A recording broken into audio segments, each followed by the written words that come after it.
I decided to live in the gift economy myself. And I did that in a country like, I live in France, and probably one of the toughest countries in the world to go into gift economy, because the French don't have a culture for that, because they consider that the state, the nation state, should take in charge social solidarity.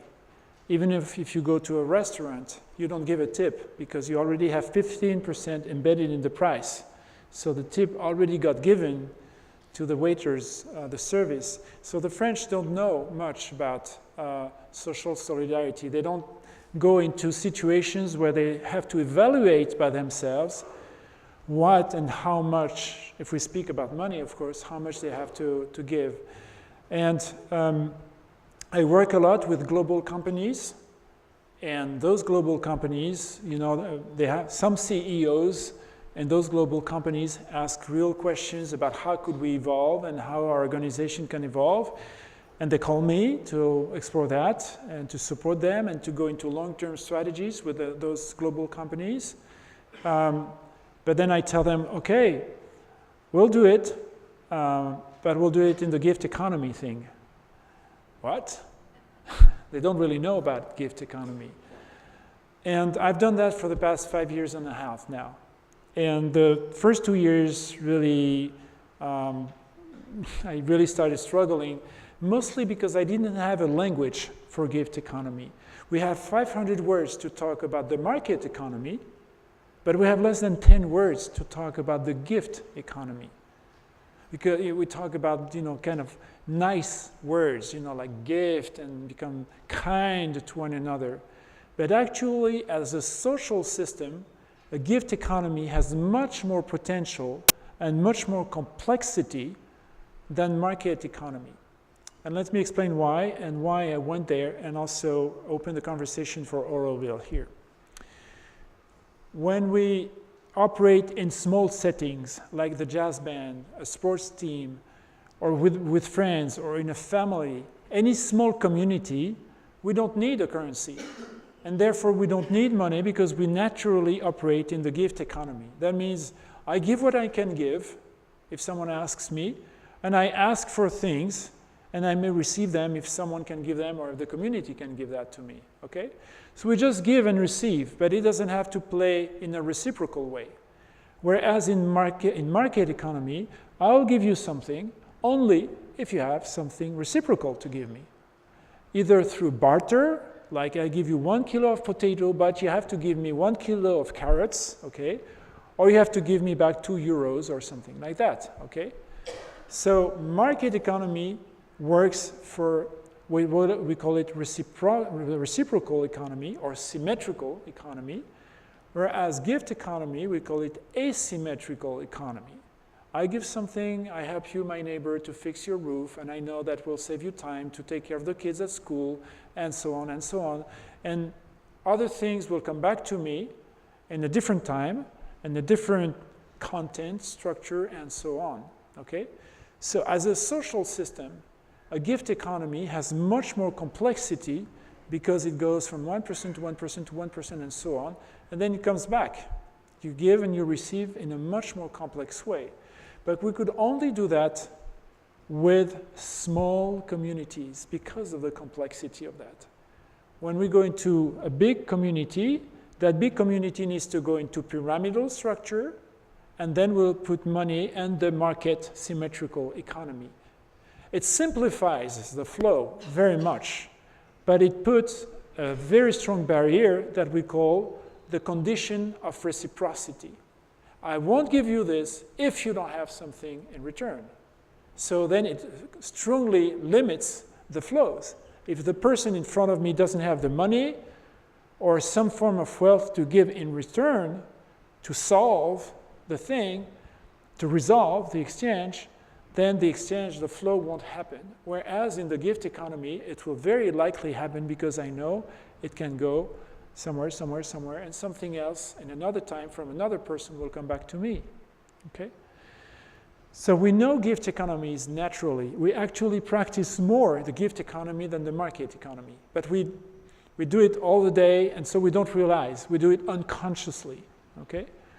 And the question now that we have, can we make can we scale up? Can we make big gift economies? Not for idealistic reasons, but for very practical reasons, because it works better, because it builds a very different social contract among people. Because gift economy means empathy. It means taking care of one another. It doesn't mean negotiation. In the market economy, I go to you, and I'll negotiate the price with you, and you'll negotiate with me, and we call it the market tension that will lead to a final price. Everyone trying to pull on his own interest, and that creates the market tension. And so we call it negotiation. But in a gift economy, you don't do negotiation. You deliberate. You want to converge into everyone's interest and the common interest as well. You don't have the same social contract. But that creates lots of social complexity. And so far, before the internet, we never knew how to make massive, long-term, lasting gift economies. But now with the internet and with the technologies of social complexity, we know how to build big gift economies. And we have examples of that. You know, Wikipedia, the open source software, couch surfing. You know what couch surfing means? Some of you? I mean, I can go anywhere in the world and I will likely find a room, a guest room or a sofa, a couch waiting for me where I can sleep and get welcomed by someone. And I can welcome travelers for all over the world. It has no money in it. It has just gift, okay? And reputation, of course, you know, some ingredients. It has some architecture in it, some conditions. But so we see more and more platforms appearing, some of them in the old market economy paradigm, like Airbnb. You sell a place to someone, or like Uber, same thing, you sell your time and your car to someone. And aside from that, you see massive gift economies that start to rise up, where you offer a ride to someone, when you can offer a tool to share with someone, when you can offer your knowledge to someone, and so on. And it just began. But massive gift economies can only exist in the form of holomidal collective intelligence, not or very unlikely in the form of pyramidal collective intelligence, because pyramidal works through market economy, works through scarce currency, has the scarcity paradigm embedded in its worldview. So gift economy has something paradoxical because we live in it every day through family, friends, school, even colleagues, you know, we don't invoice between colleagues, you know, in the company. But then when we go into bigger organization and the bigger society, we shift into market economy, and then we start to see the limitations of that. So back to my own life, I decided to go myself in the gift economy for these reasons. First, I wanted to understand this as a system better. And I could only understand it better as a system if I do it myself first, to see how it works. And it also helped me to understand what I would have to do as my inner integral yoga as well. Because when you go to an unknown place, you have to change lots of things, lots of assumptions about yourself. I had to see what fears I have. I had to detect the old habits of thinking market, whereas I should think abundance. I had to move from a linear thinking, like I need the money to do this and this and this and this, linear thinking, into synchronistic thinking. Synchronicity is like, I trust, I want this, and I trust that it will happen. I trust that somewhere, someone, some hearts will contribute to support me, and so I can also support others, and so on. So it made me move from a mental reality, the market economy based, completely based on the mental and predictions. I need this amount of money, then I can buy this and do that, into a transrational and I guess quite supramental experience where I trust that things will happen, and I trust it so much that I surrender my vital, because I don't know where I will sleep or where I'll eat the next day. So you put your most vital fears your body, your life into this kind of thing.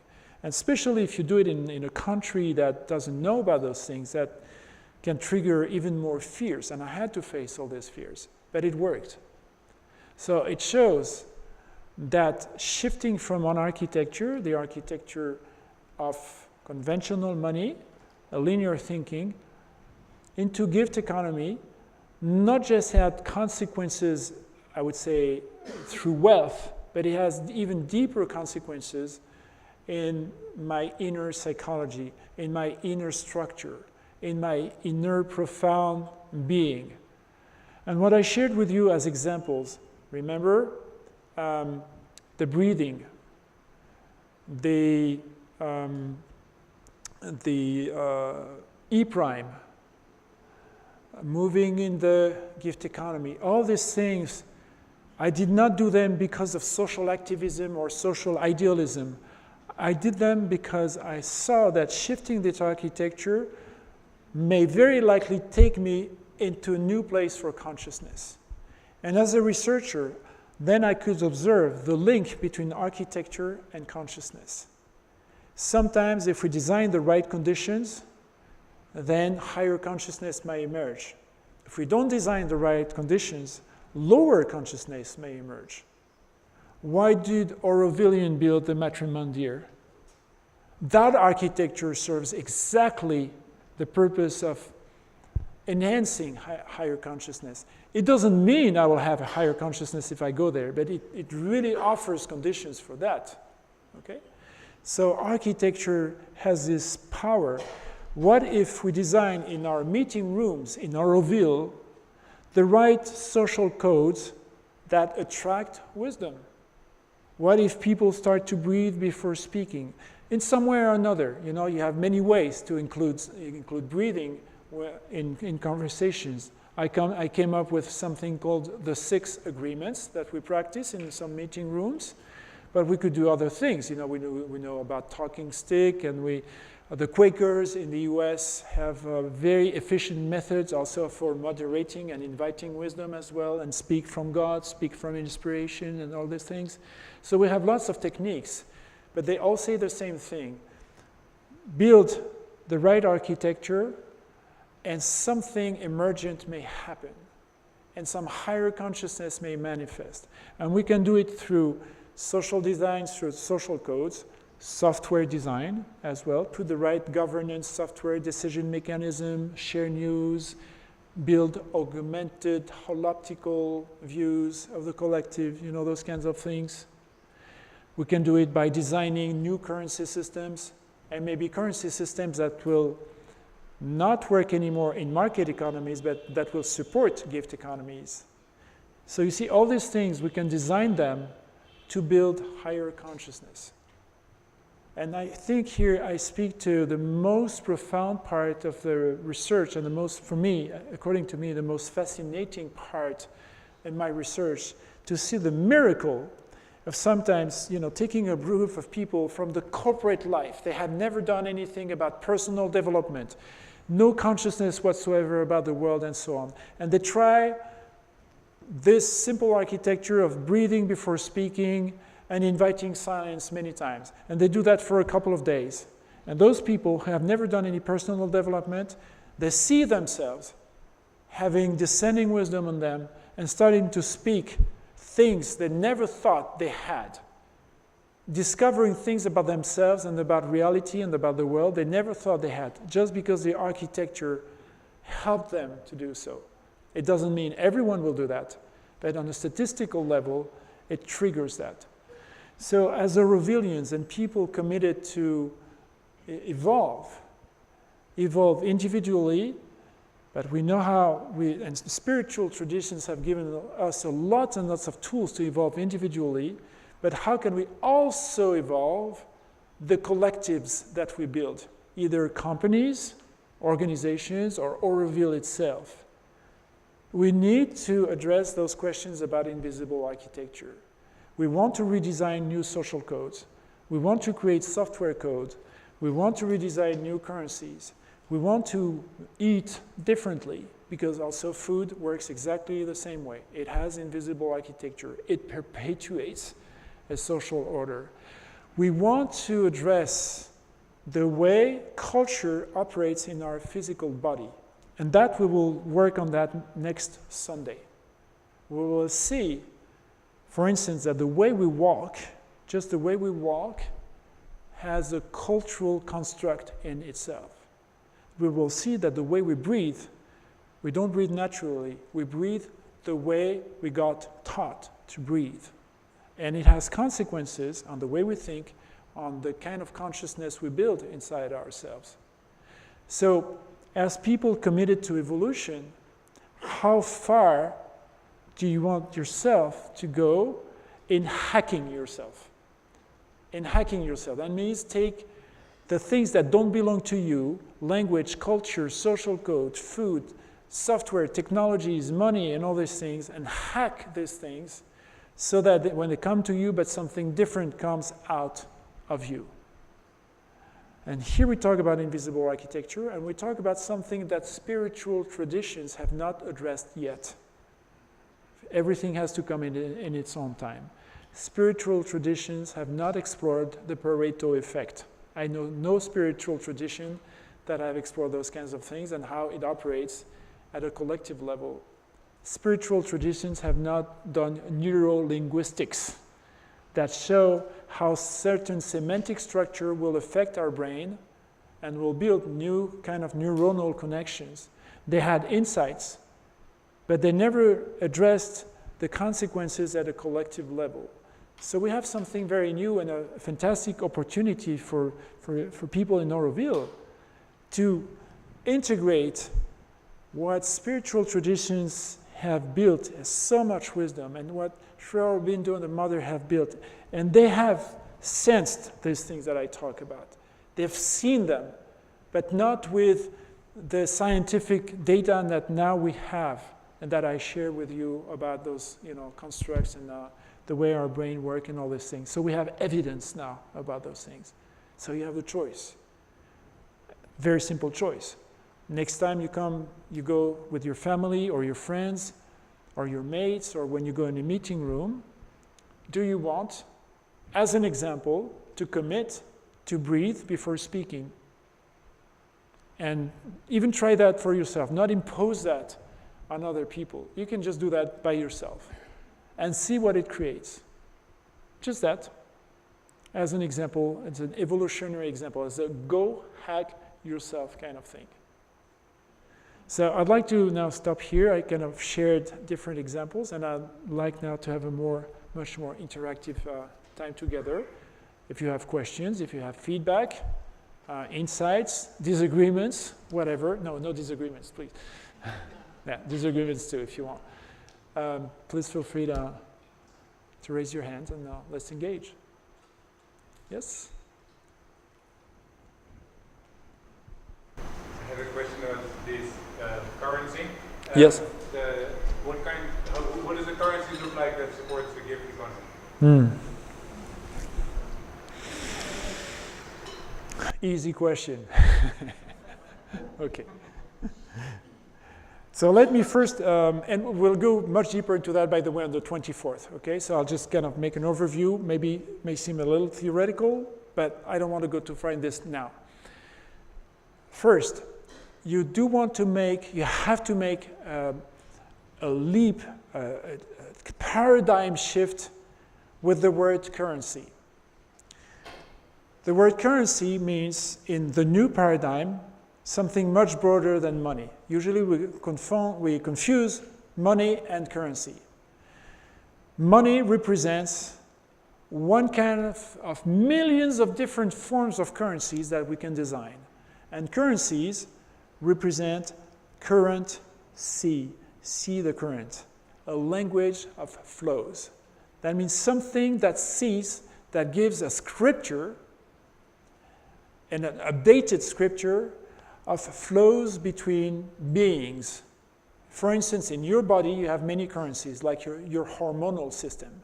It represents some flows, and your body, your organs will adjust their exchange of matter and molecules and all these things, and blood, because they have currencies that represent the flow and that can balance themselves. Some currencies serve for exchange, and some of them just acknowledge an amount of something given. So, for instance, if we want to make a gift economy Auroville, we may want just to track the flow of what gets given from one person to another. Not to have your name say, you don't need to, we can make it anonymously.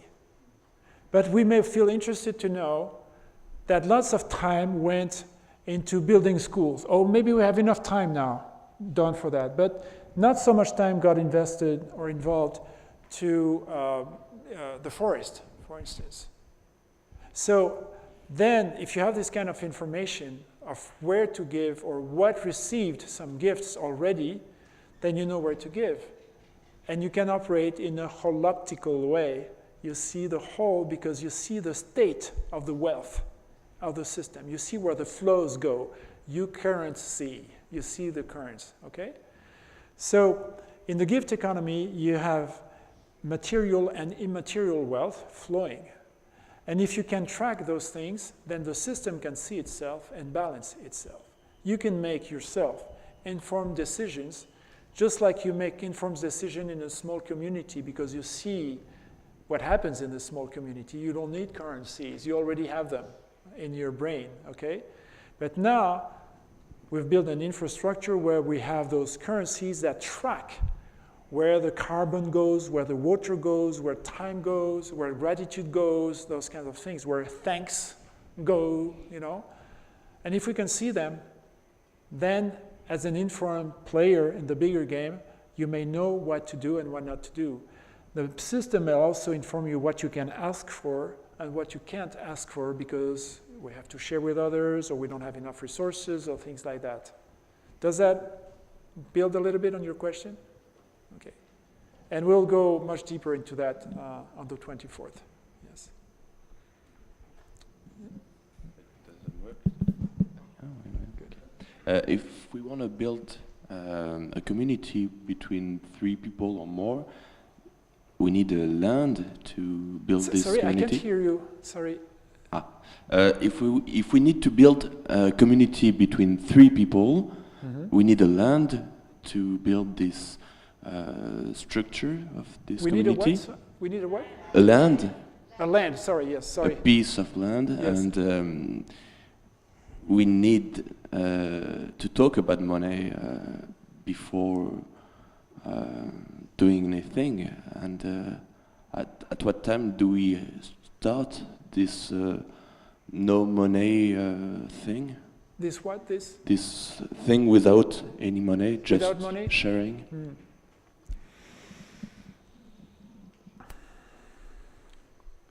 So let me put this question in more general terms. You talk about the land, but you can talk about any community, okay?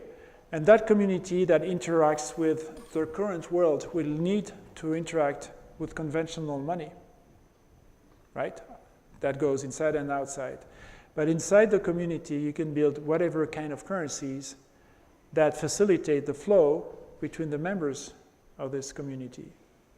Now, you can design a currency that will go for a market-oriented kind of community, I give you if you give me back, or to go into a gift economy kind of community that will inform people where the flow goes so they can balance what they give and what they can ask for, or anything in between also.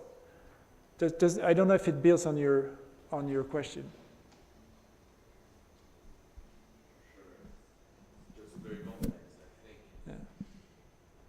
It's just very complex. It's need to be very balanced, right? Mm-hmm. I don't know. But thank you. Okay.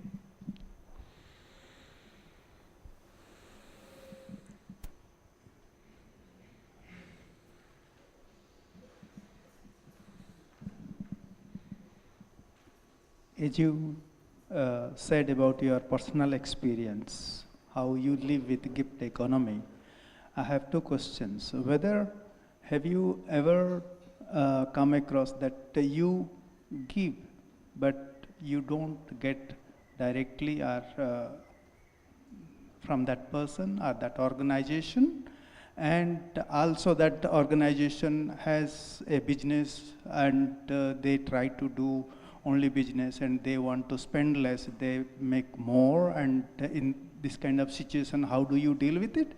And also maybe you have experienced, you give yourself, but maybe it comes so much abundantly that you couldn't imagine that it would come to you in that way. Mm-hmm. So sorry, I have to confess I have an issue understanding when it resonates like this, hearing problems, and I can really... Shall I repeat? I have something called the cocktail syndrome. Like I hear the sounds very well, but it doesn't build into meaning. So if you could speak very slow, sorry for that. Okay. Or someone repeat for me or whatever. I'm not a native English speaker, so there could be some problem. Yes. I will repeat. You give, in gift economy, you give yourself the best that you can. Yes. Wherever it is expected or wherever somebody requests you, you give yourself without calculating how much you give, you get, or how much that person or that organization gives to others. Mm-hmm. You give yourself completely and you offer your services. Mm-hmm. But depending upon the attitude of that person or the organization, if they are a business organization, they want to make more profit, they give less to you or less to others, but then they want to cherish more.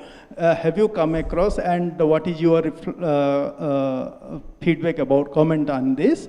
And second question is, when you have given yourself completely, sincerely. Sorry, second question. Speak very slow, please. Very slow. You have given your effort, services fully, sincerely. You're giving your efforts fully and sincerely. Yes. And then maybe the amount or return that you calculate or expect from that, it comes abundantly, even maybe 10 times or 100 times right. more than, because you don't have an expectation, but it comes like that. These Yes. are two, am I clear now? Have you experienced this, the abundance? I try, sorry, I feel a little bit confused. Yes? Please. Can I think the microphone doesn't help me at all, Okay. actually. The resonance, I can't really hear. Yes? What I'm hearing Ramana Ryan ask you is kind of two questions. Yes. So in you, as the way you work in gift economy, when you work with individuals or when you work with companies, Mm-hmm. do you experience one that you kind of get scarcity back, that they're trying to make a good deal and so you don't really get what Okay. you wanted? Or the other, that you get so much more than you expected, and how do you deal with that? And what he said in the first time but not in the second also, is there other times where you don't get the return immediately? Okay. That complete? Yes. Does it speak to your question? Thank you. Yeah. Thank you, and please forgive me for my bad hearing on that. So, with organizations, how it works. Usually CEOs call me. I never call them because I don't sell anything. I don't have customers, right? I have partners. Now someone calls me and say, hey, Jean-François, I've heard from you, from someone, or I saw your conference or whatever, and we would like you to come to help us enhance our radical innovation, for instance. Because we don't innovate so much, and we still keep trapped in the old paradigm and would like to innovate more. Would you come and help us? First question. Okay. Well, before the next 5 minutes, I will ask the person, what makes you get out of bed in the morning? I ask the person a very personal question. Why does this man or woman who calls me, why does he or she works? What does he does it for? And so we very quickly go into a very intimate question about the purpose of life. And then I will very quickly see whether someone wants to call me just to use me and sell more cars, more food, more this, more that, or if behind the project someone really has a purpose. Because you see, most companies, when I ask them to talk about themselves, they say, oh, we do cars, or we do yogurts, or we do restaurants. Okay, you tell me about what you do. Well, where do you go? What for? Why do you do cars? Why do you do yogurts or cosmetics? And they don't know. They've forgotten where they go, the humanity projects that they had. So I check what kind of connection they have with the purpose in what they do. And very often I find very genuine people who really want to do their best. They may not have such a great connection with a greater purpose, but they try to do their best. So we go through the first stage, like they want to improve something. And they have a very strong sense of human beings and governance and things like that. So I say, okay, well, maybe before we go into the long run together, why don't we look at a very short-term project and see how we play together? So, for instance, it would go into a conference. Let's do some kind of half day or workshop with your managers so we can see how it works. And once we agree on that, I say, okay, that I will offer it to you. I will offer my time and my heart, and I'll support you. And it comes with some conditions with that. I don't ask you to give me in return. I ask first that we agree that we go for mutual support as human beings. I don't care about the company, I care about human beings. The second thing, whatever we do open source. If we do a conference, we put it on the net. If we create new things in R&D, we make it open innovation. The third thing, you perpetuate the chain of generosity. You ask something for someone, you'll have it, and you offer it forward. You can offer it forward to me, or to someone else, or an NGO, or whatever of your choice, when you decide how much and how you decide. I will help you think about it, but I want it to come from your heart, not from a debt. So I kind of name those different steps with the people, and that has an amazing efficiency. Because along the steps, well, first we build a human contract first, mutual support. And all the leaders that I work with today, a good number of them, I've known them for years in other organizations, but we keep working together as human beings, as partners, as life partners, okay?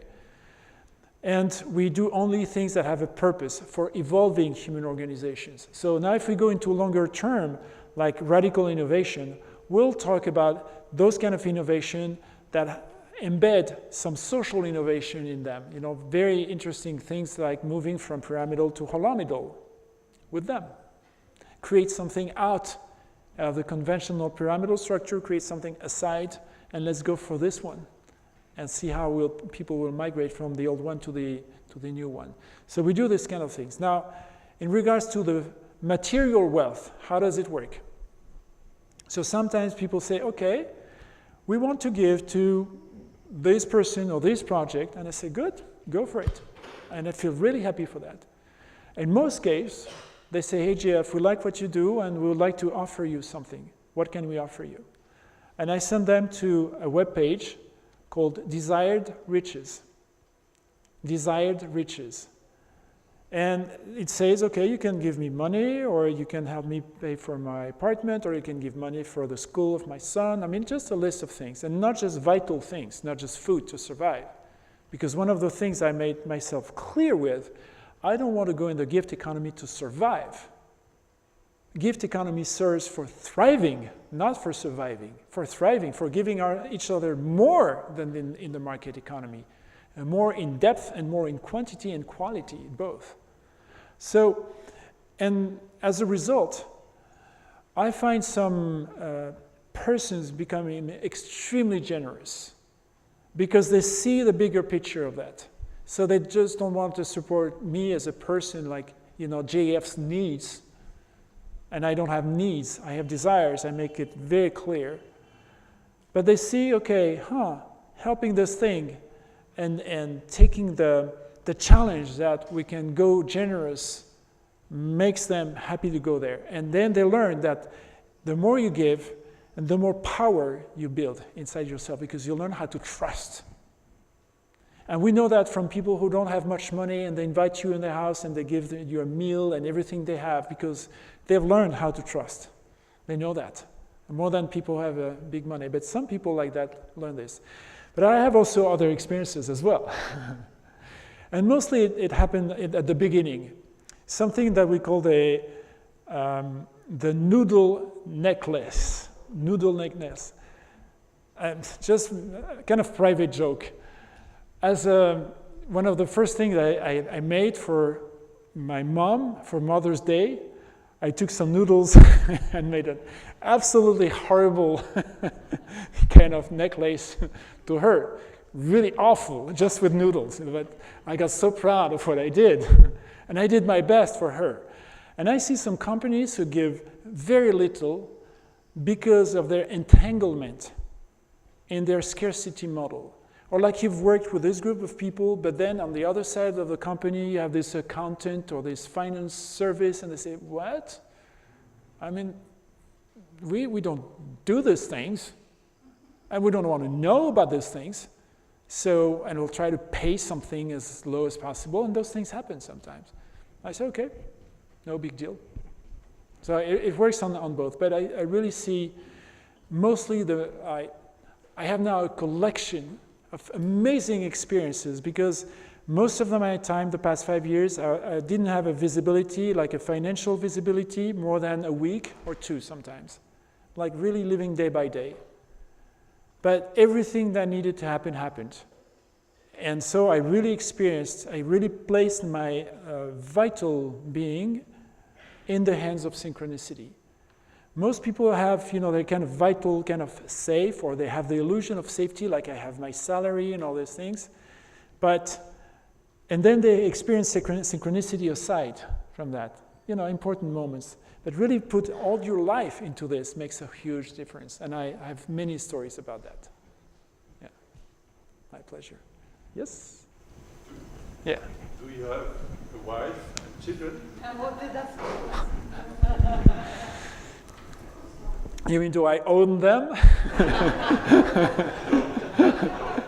not my question. Is there any wife or children? Oh. Okay. You understand my question? I think I do. So yes. So I have a 15-year-old boy. He came here, by the way, and spent 3 weeks. He came back to France a week ago now. And his mother and I live separated, but in a very, very good relationship, so yes. And I guess the question connected to that, do you want to state it? No, it was related to what you said Yes. before about trust and the Yes. fact that sometimes you had just 1 week in front of you. Right.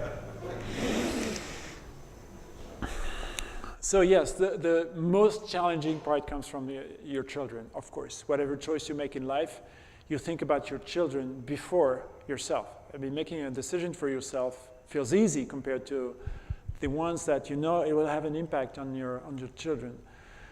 But something that made a big difference for me came the day when I realized that I don't make any gift to my child if I show him a sacrificial father.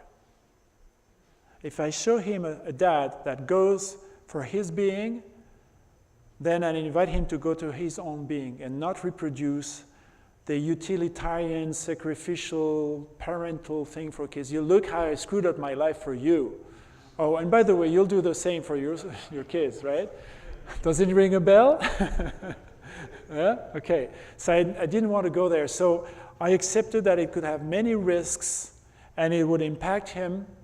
Yes, just like people who fight for human rights or, those things that can really have a very strong impact, and some people die for it.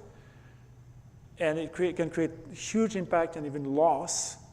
But I do believe on a deeper level that children, when they grow up, they've learned something even more precious than the life of their parents. I believe in that Maybe people can disagree with that, but I have this assumption for myself. Yeah. Yes? Yeah, the topic's kind of gone now, but before we had the companies and how much they pay, you mentioned that there are some who pay very little. So what if they ask you to come again? Like, Mm-hmm. you realize they actually get very little for the service you gave them. Mm. How do you react? Mm.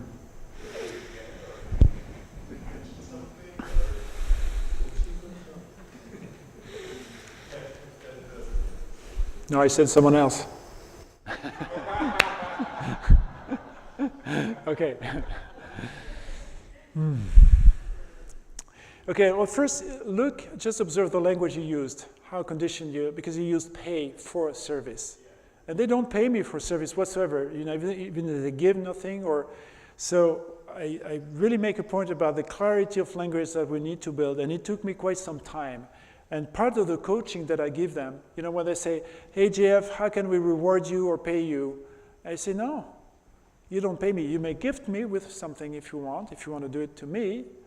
But you see, I always insist on language, to have a very precise language for a gift economy. Now, that said, if I have this feeling, I will tell them. I will tell them not about the enough or not enough.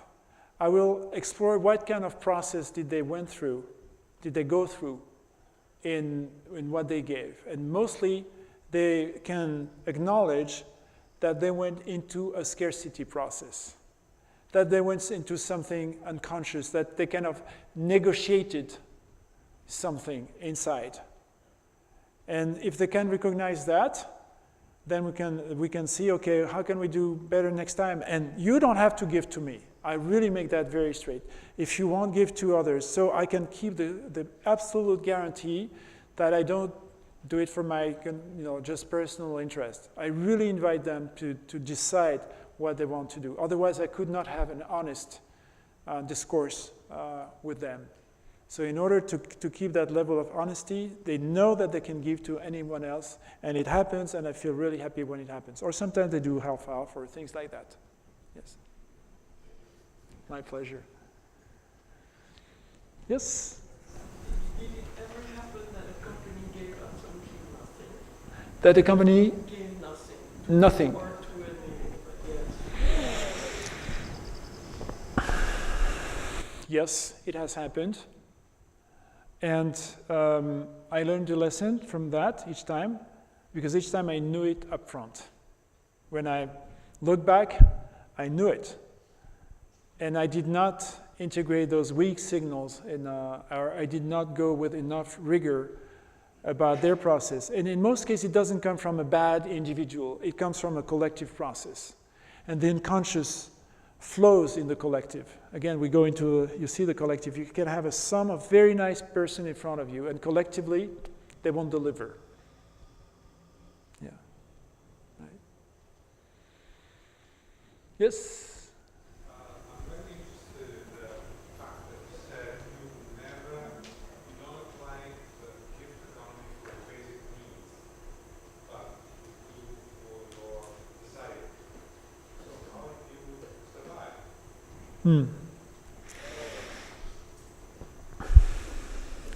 So actually, I apply the gift economy for everything. I made, because people ask me so many times, how do you survive? So they think that gift economy means the hat with the little coins in it, you know. And I wanted to make clear that gift economy means we give the best and the most to one another. And when I give my time to people, I make sure I give the most of myself, to the limit of my balance. Of course, you don't want to exhaust yourself, and or to offer things that people have not asked you. So in that desired riches page, you will see along together things about food and things about a piano, for instance. Or last summer, I had this long time dream. I wanted to do paragliding. And last summer, I really put that as my dream, and I want this summer to learn how to do paragliding. And it just happened. A company said, hey, we saw that you want wings. We want to offer you those wings. And they offered the wings and they offered the class. And now I fly because of that. So I have so many big stories like that. And this doesn't say anything about survival. So now for the survival part, I mean the vital part, it has happened many, many times that some days I didn't have any clue how I would go to the market the next day. I really had absolutely nothing in my pocket. And it has happened a countless number of times. And every time something has happened. Just really mind-blowing to see that. But I have to practice this inner joy and inner trust. If I start to victimize myself, like, oh my God, you know, and poor me, and I feel tired and all these things, not so good. So I really have to go inside myself again and actually feel okay with not eating, actually feeling okay if I don't have my apartment anymore, you know, those things. Just to know, okay, not a big deal actually. I can end up in the streets. I may not eat. Okay. And I feel totally okay even to die. I have to connect to my peace about that.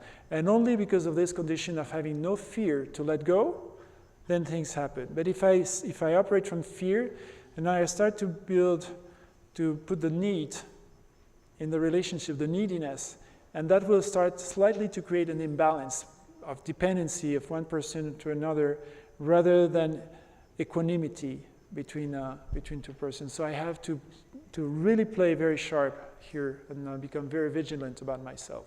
Does that build on your question? Yeah. My pleasure.